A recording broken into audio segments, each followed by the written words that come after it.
ஆனதி serial இன்னைக்கான எபிசோடில் காவேரி வந்து விஜய் வீட்டுக்கு வருவாங்க. இவங்களாம் யார், இது யார் வீடு அப்படின்னு சொல்லி காவேரி வந்து கேட்கும்போது சாரதா சொல்லுவாங்க, தூரத்து சொந்தம், இப்போதைக்கு நம்ம இங்கே இருக்கோம், அதனால நம்ம வீட்டுக்கு கிளம்பிடலாம் அப்படின்னு சொல்லிட்டு. அப்போ பாட்டி தாத்தா எல்லாருக்கிட்டையுமே சாரதா கேட்பாங்க, என் பேத்தியை கடைசியாக ஒருக்கா பார்த்துக்கிறேன் என்ன அப்படின்னு சொல்லிட்டு அந்த பேத்திக்கிட்ட போய் ரொம்ப ஃபீல் பண்ணி அழுதுட்டு இருப்பாங்க.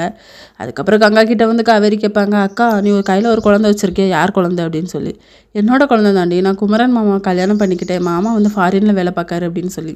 இது எதுவுமே எனக்கு ஞாபகமே இல்லையேக்கா அப்படின்னு சொல்லி ஃபீல் பண்ணுவாங்க. குழந்தைய வாங்கி கொஞ்சிக்கிட்டு இருப்பாங்க. இன்னொரு பக்கம் விஜய் வந்து கண் முழிச்சிருவார். அப்போ நாளைக்கே டிஸ்சார்ஜ் பண்ணிடலாம் அப்படின்னு சொல்லி டாக்டர் சொல்லியிருப்பார். காவேரி எங்கே அப்படின்னு சொல்லி அவர் கேட்பாரா, நீ டிஸ்சார்ஜ் ஆகி வாடா, நானே அவகிட்ட உன்னை கூட்டிகிட்டு போகிறேன் அப்படின்னு சொல்லிட்டு சொல்லுவாங்க. பாட்டி தான் ரொம்பவுமே ஃபீல் பண்ணி அழுதுட்டு இருப்பாங்க, என் பேரனுக்கு எதுவும் ஆயிருமோன்னு சொல்லி கவலையாக இருந்துச்சுடா, உன்னை பார்த்ததுக்கப்புறம் தான் திருப்தியாகவே இருக்குது அப்படின்ட்டு. இன்னொரு பக்கம் சாரதா வீட்டில் எல்லாருமே காரில் போயிட்டுருப்பாங்க. அப்போ அக்கா உனக்கு கல்யாணம் ஆனது எதுவுமே எனக்கு ஞாபகம் இல்லை, அதேமாதிரி நான் ஹாஸ்பிட்டலில் இருந்திருக்கேன், அப்பா வந்து என்னை பார்க்கவே வரலக்கா, அவருக்கு இருக்குது அப்படின்னு சொல்லிட்டு இருப்பாங்க. இதோட இன்றைக்கான எபிசோட் முடியுது.